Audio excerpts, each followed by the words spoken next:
우리가 하나님을 만날 때는 언제일까요? 우리가 하나님을 만나는 장소는 어디일까요? 우리의 삶의 한계를 만났을 때, 그때가 아닐까요? 우리의 한계 너머에 계시는 하나님이 우리에게 오셔서 우리로 하여금 한계에 봉착한 우리의 인생을, 그 한계를 넘어가게 하시는 그 순간, 그때가 하나님을 만나는 순간입니다. 삶의 한계선상에서 하나님을 찾게 되고, 고난과 고통의 상황에서 그 고통을 넘어가게 하시는 하나님을 경험하게 되는 거예요. 믿음의 조상 야곱도 역시 그 인생의 한계선상에서 하나님을 만납니다. 하나님은 우리에게 이렇게 충격적인 한계의 순간에 충격적인 사건으로 다가오시죠. 폴 틸리라고 하는 신학자는 하나님이 우리에게 나타나는 사건이 절대적인 것이 우리의 삶에 엄습해오는 사건이다, 이렇게 표현을 했어요. 절대자이신 하나님이 우리 인생 가운데 공격해 들어오는 순간이다, 돌파해 들어오는 순간이다.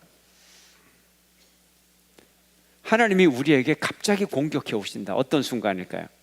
전쟁터에서 폭탄이 터지는 것과 같은 그런 갑작스러운 사건이에요. 폭탄이 어디서 어떻게 날아올지 몰라요. 근데 그 폭탄이 우리 집 앞마당에 터져버리는 거예요. 생과 사의 갈림길에서는 절대적인 순간, 충격적인 사건, 이게 하나님이 우리에게 오시는 사건이라는 거죠. 하나님이 우리에게 나타날 때 우리는 몰라요. 충격이에요. 사무엘을 하나님이 3번이나 불렀는데 몰라요, 하나님의 음성인지. 4번째 비로소 그것이 하나님의 음성인 줄 알고 하나님을 만나게 됩니다.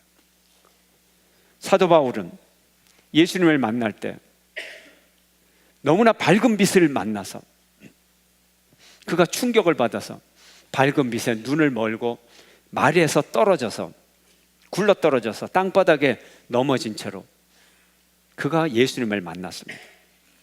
그 충격이 너무 커서 사흘 동안 보지도 못하고 먹지도 못하고 마시지도 못하고 잠도 자지 못하고, 그리고 하나님을 만났어요. 우리 인생의 순간에 하나님은 우리의 위기의 상황에서 하나님은 충격적인 방법으로 우리에게 오십니다.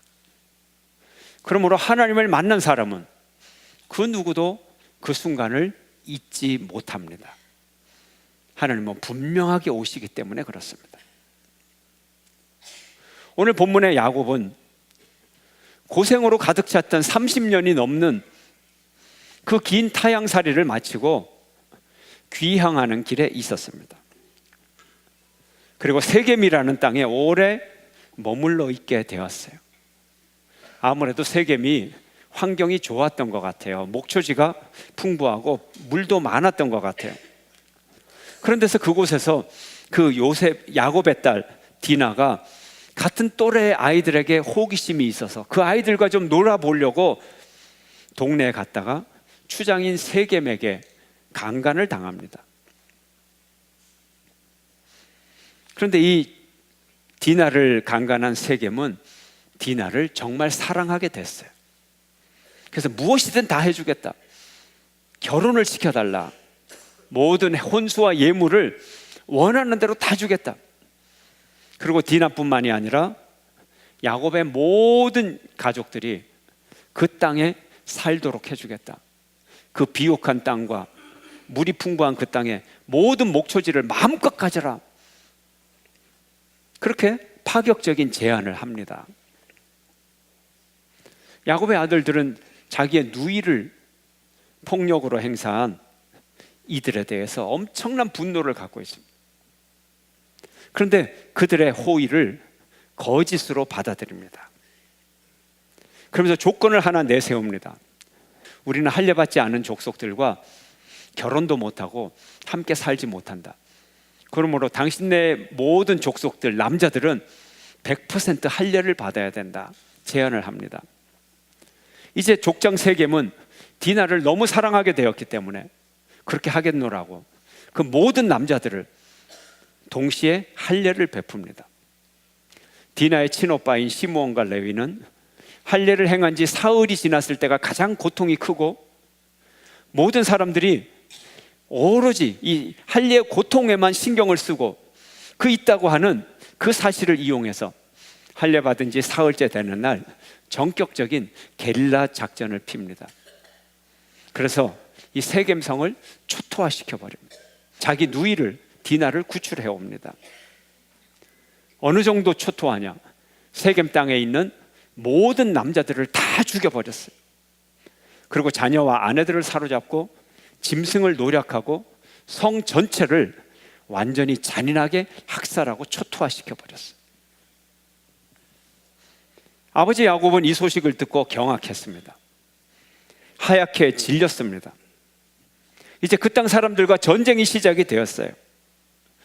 그곳 사람들에게 밤에 게릴라전으로 작은 성 하나를 점령은 할 수 있지만 이제 정식 전쟁이 시작이 되면 야곱의 가족은 남자가 70명밖에 되지 않는 거예요.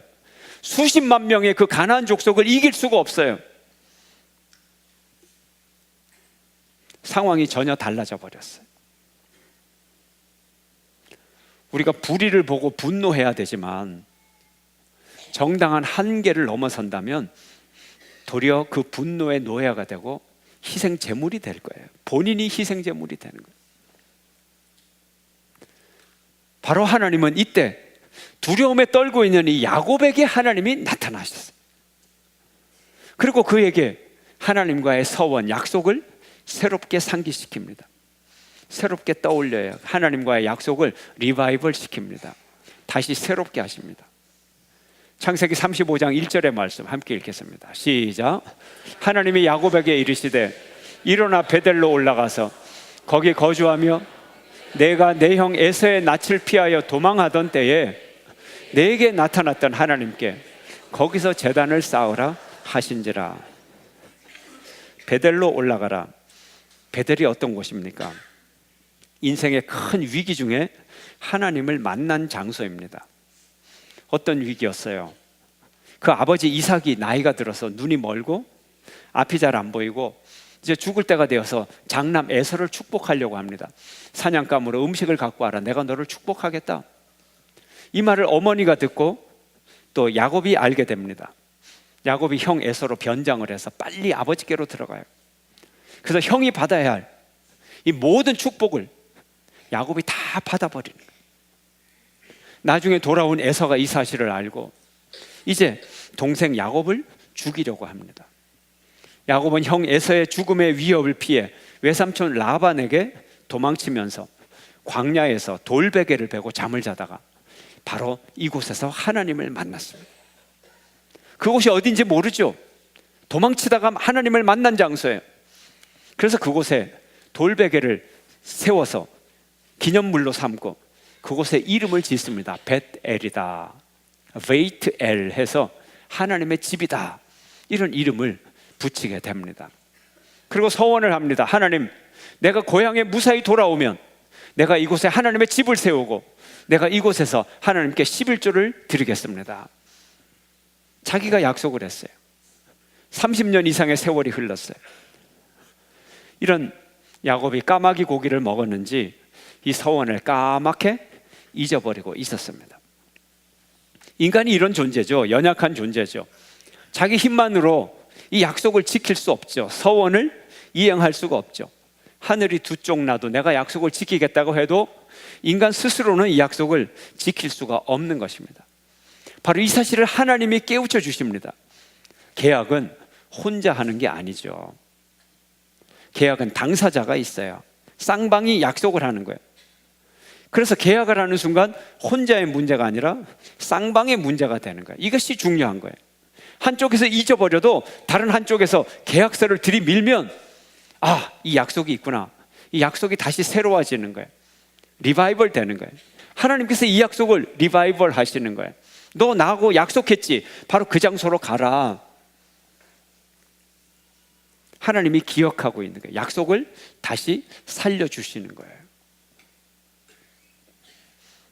인간이 서원을 잊어버리고 인간이 서원을 미루니까 하나님이 그 실행을 이루어 가시는 거예요. 하나님이 잊지 않으셨어요. 하나님이 기억하셨어요. 야곱의 서원이 무엇입니까? 하나님을 만난 첫사랑의 약속이다, 이렇게 말할 수 있죠. 하나님을 처음 만나고 내가 당신을 일평생 섬기겠습니다, 나를 다시 고향으로 돌아올 때까지 나와 항상 함께 해주세요, 이런 약속 아닙니까? 첫사랑의 약속이에요. 하나님은 바로 이런 첫사랑의 추억으로 모든 성도들을 다시 부르시는 겁니다. 이것이 하나님이 부르는 리바이벌의 축복이에요. 야곱은 사랑의 약속을 잊어버렸는데 하나님은 잊지 않으세요. 왜요? 더 사랑하는 쪽이 있지 않아요. 더 사랑하는 쪽이 자존심을 굽히고 먼저 내가 너를 여전히 사랑한다고 고백할 수가 있는 것입니다. 하나님이 우리를 더 사랑하시기 때문에 그래요. 그래서 하나님은 우리를 사랑하면서 당신에게 사랑의 고통이 있습니다. 고통이 있기 때문에 하나님은 우리를 향하여 분노하시고 또 우리를 향하여 부르고 계시는 것입니다. 우리는 인생의 위기에서 하나님으로 돌아가야 됩니다. 우리는 인생의 위기를 당하여 신앙의 고향으로 돌아가야 됩니다. 하나님과의 첫사랑을 회복하는 여러분 되시기를 축원합니다. 35장 2절 함께 읽겠습니다. 시작. 야곱이 이에 자기 집과 사람과 자기와 함께한 모든 자에게 이르되 너희 중에 있는 이방 신산들을 버리고 자신을 정결하게 하고 너희들의 의복을 바꾸어 입으라 말합니다. 이방 신상들을 제거해라. 귀고리를 가져와라. 다 버리자. 귀고리가 뭐예요? 장신구이면서 주술적인 부적과 같은 역할을 해요. 애군이 오지 않는다. 또 우상에게 자발적으로 섬기겠다고 하는 헌신을, 우상에 대한 헌신을 상징합니다. 모든 귀고리를 다 빼서 모든 우상들을 다 모아서 땅에 파 묻어버리는 거예요. 그리고 옷을 갈아입어요. 무엇입니까? 내면을 정결하게 하고 영혼의 새 옷을 입는 겁니다. 수치와 분노의 디나의 옷을 새롭게 입게 하고 분노의 죄를 저지른 그 아들들에게 옷을 갈아입게 하여 뭡니까? 폭력적인 삶을 고치게 하는 거예요. 내 안의 우상과 내 삶의 우상과 내 밖의 우상, 이 모든 것을 다 갈아입고 다 버리는 거예요. 이것이 야곱의 종교 개혁이었던 것입니다. 우리는 우리에게 심각한 위기가 찾아올 때 그 탈출구를 어디서 찾습니까? 심각한 위기가 찾아올 때 어디를 갑니까? 우리의 위기의 탈출구는 개혁에 있어요. 근데 무슨 개혁? 우리의 신앙의 개혁에 있는 거예요. 야곱은 그의 인생의 절대절명의 위기 속에서 그의 신앙을 개혁했어요. 우상을 없애고 옷을 갈아입고 다른 정체성으로 입었어요. 믿음의 리바이벌, 이것이 문제의 해결책인 것입니다. 오늘 본문 10절 말씀 함께 읽겠습니다. 시작. 하나님이 그에게 이르시되 내 이름이 야곱이다마는 내 이름을 다시는 야곱이라 부르지 않겠고 이스라엘이 내 이름이 되리라 하시고 그가 그의 이름을 이스라엘이라 부르시고, 이스라엘이라는 이름을 다시 회복시켜 주세요. 처음이 아니에요. 리바이벌 시켜주는 거예요. 언제 처음 이름을 주었죠? 야복 강가에서 씨름할 때. 에서를 만나는 것이 두려워서 밤새도록 천사와 씨름을 합니다. 내게 응답하라, 내게 응답하라. 천사가 응답하지 않아요. 이제 새벽이 되어서 천사가 가려고 합니다. 새벽이 되었으니 나로 가게 하라. 야곱이 절대 놓아주지 않습니다. 천사가 급해서 야곱의 엉치뼈를 칩니다. 골반뼈가 위골이 되어버렸어요. 그러니 씨름을 할 수가 없죠. 골반뼈가 위골이 되는데 어떻게 씨름을 합니까? 그런데 야곱이 얼마나 목숨을 걸고 매달렸던지 골반뼈가 위골이 된 그 야곱과 천사가 씨름하는데 여전히 천사가 이길 수가 없었어요. 그래서 천사가 내가 졌다. 이게 이스라엘이라는 이름의 뜻이에요. 네가 하나님을 이겼구나. 내가 너에게 졌다. 내가 너를 축복한다. 축복을 쟁취해냈어요. 그런데 그때 이스라엘의 축복의 이름을 받았지만 이 이름을 쓰지를 않았어요. 이 이름이 자기 이름인 것을 확인하지 않았어요. 그 이름에 걸맞는 삶을 살아가지 못했어요. 그러나 하나님은 그의 인생의 위기를 통하여 그가 그 이름에 부합할 만한 그런 인격과 삶과 신앙을 자꾸 회복시켜 주시면서, 다시 리바이벌 시켜 주시면서, 그 이름도 다시 리바이벌 시켜 주는 거예요. 회복시켜 주는 거예요. 우리에게도 마찬가지입니다. 우리에게도 크리스찬이라고 하는 이름이 주어졌어요. 예수 처음 믿으면서 내가 그리스도인이야, 세례 받으면서 내가 그리스도인이야, 분명히 하나님은 그 이름을 주었습니다. 세례를 통하여 네가 그리스도인이다, 너는 내 아들이다, 너는 내 딸이다. 그러나 어디 가서 그리스도인이라는 자랑을 별로 못해요. 이게 내 이름 같지가 않아요. 그러나 시간이 지나면서 하나님의 은혜를 날마다 다시 확인하면서 내가 그리스도인이야, 거기에 걸맞는 사람이 되어가는 거예요.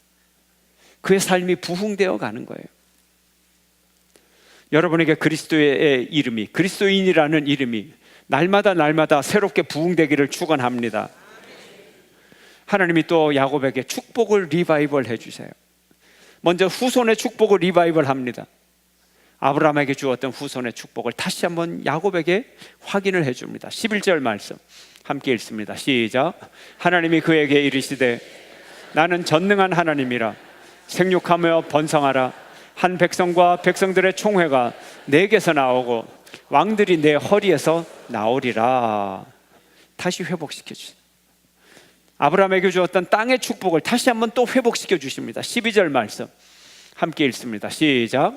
내가 아브라함과 이삭에게 준 땅을 내게 주고 내가 내 후손에게도 그 땅을 주리라 하시고. 우리 성도들에게도 하나님은 썩지 않을 영원한 기업을 날마다 회복해 주십니다. 날마다 다시 기억하게 해주세요. 이런 은혜를 입는 여러분 되시기를 축원합니다. 이제 야곱은 베델로 가서 단을 다시 쌓습니다. 이것도 리바이벌의 은혜예요.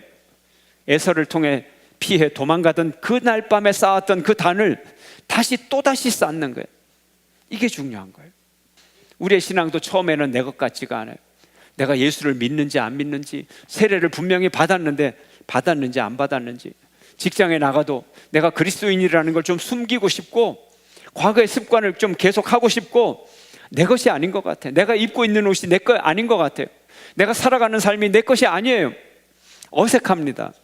그러나 자꾸 반복해서 어색한 옷도 어제 입고 오늘 입고 내일 입고 계속 입으면 그 옷이 진짜 내 옷이 되고 내게 익숙해지고, 남들이 그 옷을 통해 나를 볼 때 나의 개성이고 나의 특징으로 보게 되는 거예요. 우리가 믿음의 옷을 입고 살아가야 돼요. 믿음의 삶을 살아가야 돼요. 이게 하나님이 주시는 부흥의 축복인 것입니다. 전도도 리바이벌이에요. 우리가 오늘 블레싱 전도 축제 선포식을 합니다. 전도도 부흥이에요. 회복이에요. 반복이에요. 전도의 삶도 처음에는 익숙치 않아요. 그러나 우리가 봄에 전도하고 가을에 전도하고 작년과 올해와 자꾸 반복할수록 전도가 내 것이 되는 거예요. 전도의 축복이 내 것이 되는 거예요. 또한 전도는 위기에 있는 이웃에게 하나님을 소개해 주는 거예요. 위기 중에 있는 이웃에게, 한계선상에 있는 이웃에게 하나님을 소개해 주셔서 그 한계를 넘어가도록 도와주는 거예요. 축복의 기회예요. 그 개인에게, 그 사람에게 축복의 장소 베델을 소개해 주는 거예요. 우리 베델로 올라가자. 그곳에 하나님을 만나자. 당신의 위기 가운데 당신의 위기를 탈출시켜 주시는, 당신과 동행하시는 하나님이 계시다. 그에게 인생의 베델을 선물하는 거예요. 얼마나 좋은 것입니까? 자신 있게 전도하는 여러분 되시기를 축원합니다. 예를 들어 현대인의 위기들이 무엇인가요? 어떤 때 우리가 특별히 더 전도할 수 있나요? 특별히 그들에게 베델을 선물할 수 있나요? 워싱턴 의과대학의 토마스 홀름스 박사팀이 우리 생활 중에서 있는 스트레스 지수를 분류를 했어요. 이것이 현대인의 대표적인 이 고난의 상황이라고 볼 수 있습니다. 수십 가지가 있는데 1위부터 15위까지만 오늘 여러분에게 말씀드립니다. 홀름스 박사가 보니까 가장 큰 위기가 있다라는 거죠. 그 위기가 배우자의 죽음이 우리 인생의 최대의 위기예요. 이것을 100점으로 놓고 기타 다른 것에 대해서 점수를 매겨보았어요. 1위 배우자의 죽음 100점, 2위 이혼 73점, 3위 배우자와의 별거 65점, 4위 교도소 또는 다른 보호시설의 수감 63점, 5위 가까운 친척의 죽음 63점, 6위 심한 부상이나 질환 53점, 7위 결혼 50점, 8위 해고 47점, 9위 부부의 화해 45점, 10위 퇴직 사직 45점, 11위 가족의 건강과 행동의 변화 44점, 12위 임신 40점, 13위 생활의 장애 39점, 14위 새로운 가족이 생김, 출생, 입양, 노부모의 이사 등 39점, 15위 중요 사업 조정 등 직무상의 변화, 합병, 재편성, 도산 등 38점. 이렇게 예를 들어 특별히 우리가 이런 위기에 처한 분들에게 하나님으로부터 오는 축복의 기회를 소개해 줘야 됩니다. 그들의 영혼 속에 하나님을 만나게 하고 하나님의 축복의 역사가 그 속에 부흥되도록, 리바이벌 되도록 우리가 도와줘야 됩니다. 이 스트레스 지수를 보면 부부관계가 얼마나 중요한지 몰라요. 가장 높은 점수에는 다 부부관계로 되어 있어요. 그 다음이 부부를 통해서 확장되는 가족관계, 그 다음이 직장, 그 다음이 건강 문제, 이렇게 되어 있어요. 전도는 이런 위기 가운데 있는 분들에게 하나님을 만나도록 초대하는 것입니다. 그들을 베델로 부르는 거예요. 또한 하나님과 이 만남을 잊어버리고 믿음이 식어버린 자에게, 하나님과 약속을 까맣게 잊어버린 자에게, 첫사랑을 잃어버린 자에게 그들에게 신앙의 리바이벌을 선물해 주는 거예요. 믿음이 식어버린 이를 다시 베델로 올라와라. 첫사랑을 회복해라. 하나님의 살아계신 역사를 다시 경험해라. 그들의 신앙을 재부흥하도록, 그 신앙이 다시 살아나도록 초대하는 것이 전도인 것입니다. 이제 여러분들은 전도자입니다.